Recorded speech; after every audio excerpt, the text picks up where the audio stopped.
Halo, bertemu lagi dengan saya. Pada kesempatan kali ini, saya akan membahas mengenai analisis glikolisis darah dan fermentasi sel ragi.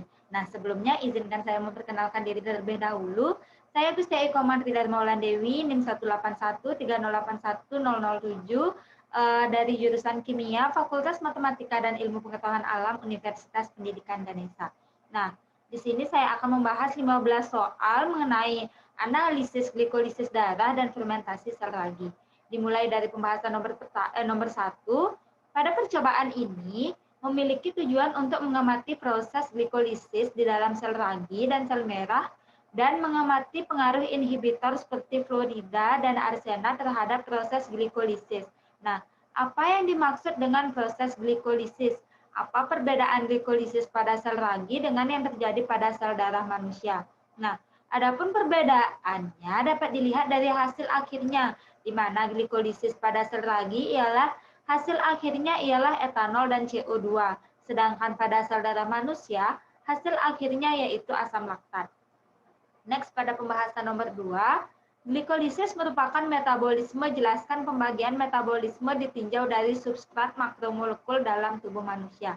Nah, metabolisme mencakup sintesis, anabolisme, dan penguraian katabolisme molekul organik kompleks. Metabolisme biasanya terdiri atas tahapan-tahapan yang melibatkan enzim yang dikenal pula sebagai jalur metabolisme. Metabolisme sel mencakup semua proses kimia di dalam sel. Melalui jalur anabolisme akan terbentuk senyawa. Dalam pembentukan senyawa diperlukan sejumlah energi supaya proses anabolisme terjadi. Nah, reaksi kimia yang terjadi meliputi sintesis dari ikatan CC atau sintesa asam lemak, ikatan CON, sintesa protein, ikatan CN, sintesis urea, dan ikatan CO, sintesa trigliserida.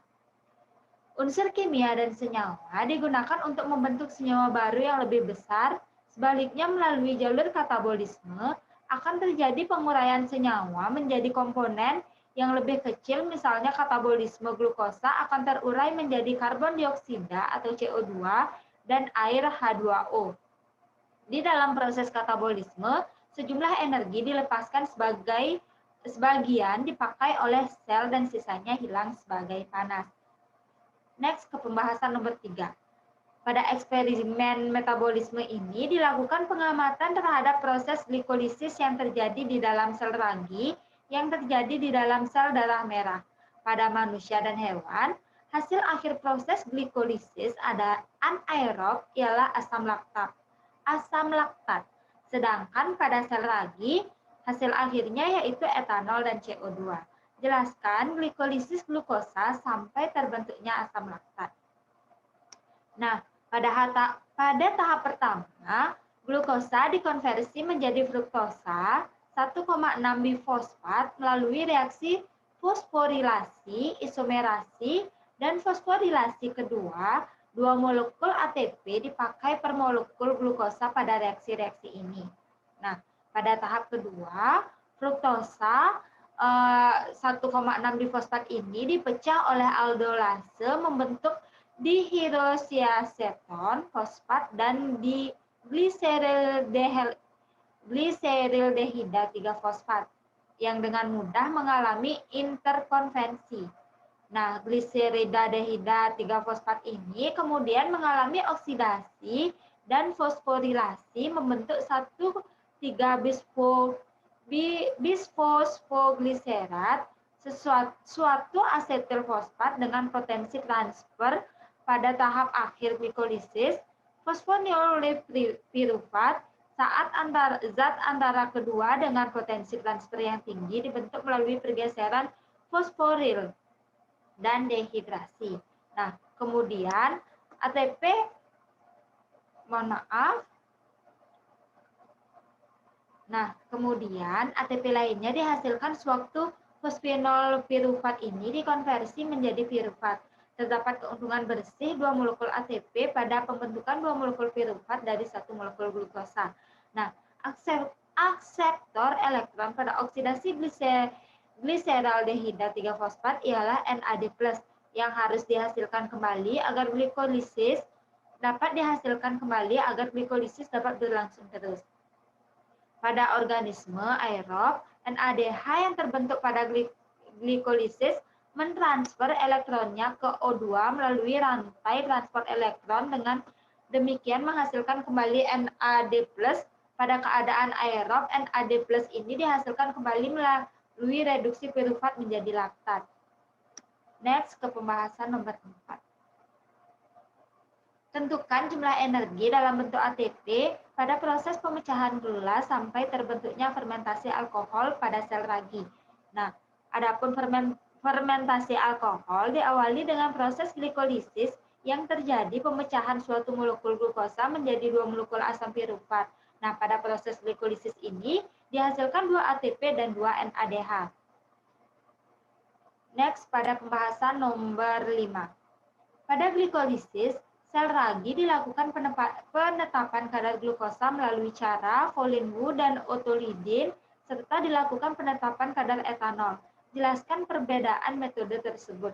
Nah, penetapan kadar glukosa melalui cara Folin-Wu ini dapat dilakukan dengan penambahan larutan tembaga alkalis yang akan mereduksi ion kupri menjadi senyawa kupro yang tidak dapat larut. Sedangkan penetapan kadar glukosa juga dilakukan dengan cara otolidin, yaitu mereaksikan larutan sel ragi ke dalam asam asetat yang panas sehingga dapat dibentuk senyawa yang berwarna hijau, dan warna tersebut akan dilakukan pengukuran absorbansi menggunakan spektrofotometer UV vis dengan lambda yaitu sepanjang 625 nanometer.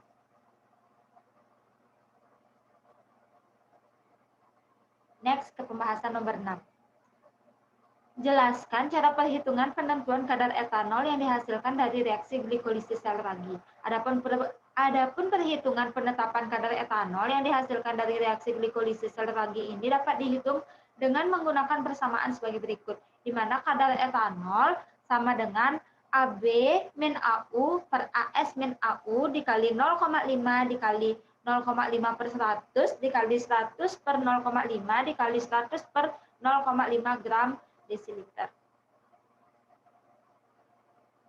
Next, ke pembahasan nomor 7. Jelaskanlah langkah-langkah cara pembuatan larutan baper KRV 0,1 Krebslinger fosfat baper pH sama dengan min 7,2 hingga 7,4. Nah, di mana yang langkah pertama NaCl 1,5 molar di pada larutan A 0,1 molar NaH2PO4 2H2O, larutan B 0,1 m Na2HPO4 2H2O, di mana pada larutan A ini sebesar 15,6 gram dalam 1 liter dan pada larutan B sebesar 17,8 gram dalam 1 liter. Nah, tambahkan 19 ml larutan A dan 81 ml larutan B, kemudian diukur pH-nya sampai pH menjadi 7,4, di mana KCl-nya yaitu sebesar 0,15 molar dan 5,6 gram KCl dalam 500 ml air atau aquades. Next, pada pembahasan nomor 8, pada langkah kerja glikolisis, sel ragi dibutuhkan sebanyak 4 buah Erlenmeyer disiapkan dan diberikan tanda 1, 2, dan 3. Erlenmeyer 1 digunakan sebagai kontrol positif, Erlenmeyer 2 digunakan sebagai kontrol negatif, dan Erlenmeyer 3 digunakan untuk melihat pengaruh inhibitor. Jelaskan fungsi masing-masing alat-alat yang digunakan. Nah, pada langkah kerja tersebut, alat yang digunakan ialah labu Erlenmeyer yang mana berfungsi untuk mengukur dan menampung bahan-bahan yang akan dianalisa dan sebagai tempat untuk mencampur bahan-bahan komposisi media. Next, ke pembahasan nomor 19. Dalam percobaan ada tahap campuran yang telah didiamkan selama 15 menit. Kemudian diukur kadar glukosa dan kadar etanol yang terkandung dalam campuran tersebut. Mengapa fungsi pendiaman selama 15 menit? Nah, fungsinya yaitu tabung reaksi yang telah berisi campuran didiamkan selama 15 menit pada suhu kamar yang bertujuan untuk mengoptimalkan reaksi glikolisis sel ragi. Next, ke pembahasan nomor 10. Dalam langkah ada perlakuan sebagai berikut. Larutan dikromat diambil dan dimasukkan ke dalam labu ukur 25 ml Crucible dibilas dengan aqueous dan hasil bilasan tersebut dimasukkan ke dalam tabung dan diencerkan hingga 25 ml. Jelaskan tujuan langkah ini. Nah, adapun tujuan dari langkah ini yaitu, mohon maaf, crucible dibilas dengan aqueous dan hasil bilasan tersebut dimasukkan ke dalam tabung dan diencerkan hingga 25 ml bertujuan agar tidak terdapat sisa dari larutan asam dikromat pada crucible yang mana untuk mencegah terjadinya ketidaktepatan atau agar tidak mempengaruhi hasil pengukuran absorbansi. Next, pada pembahasan nomor 11. Nah, mengapa pada proses glikolisis di dalam sel darah merah dihasilkan laktat dan bukan pirufat? Jelaskan jawaban saudara. Nah, menurut saya, dalam kondisi aerobik, pirufat ditetapkan sebagai produk akhir jalur. Sedangkan dalam kondisi anaerobik, laktat adalah produk akhir. Nah, menurut konsep klasik ini, NAD+ koenzim yang mutlak diperlukan yang menjamin sifat siklus glikolisis tidak dapat diregenerasi dalam kondisi aerobik pada manusia dan hewan mengalami proses glikolisis anaerob. Glikolisis anaerob atau respirasi anaerob merupakan serangkaian reaksi enzimatis yang memecah glukosa secara tidak sempurna kekurangan oksigen. Pada manusia, respirasi anaerob menghasilkan asam laktat dan pada praktikum kali ini warna biru yang dibentuk akibat adanya penambahan asam fosfolipdat telah menunjukkan bahwa di dalam larutan telah terbentuk asam laktat. Next, pada pembahasan nomor 12, sebutkan parameter-parameter yang diamati dalam percobaan ini untuk menunjukkan terjadinya metabolisme. Nah, pada eksperimen metabolisme ini dilakukan pengamatan terhadap proses glikolisis yang terjadi di dalam sel ragi yang terjadi di dalam sel darah merah dan mengamati ada atau tidaknya pengaruh inhibitor seperti fluorida dan arsenat terhadap proses glikolisis yang dilakukan pada sel ragi dan sel darah merah ATM. Next, ke nomor 13, jelaskan mekanisme kerja fluorida dan arsenat dalam menghambat glikolisis.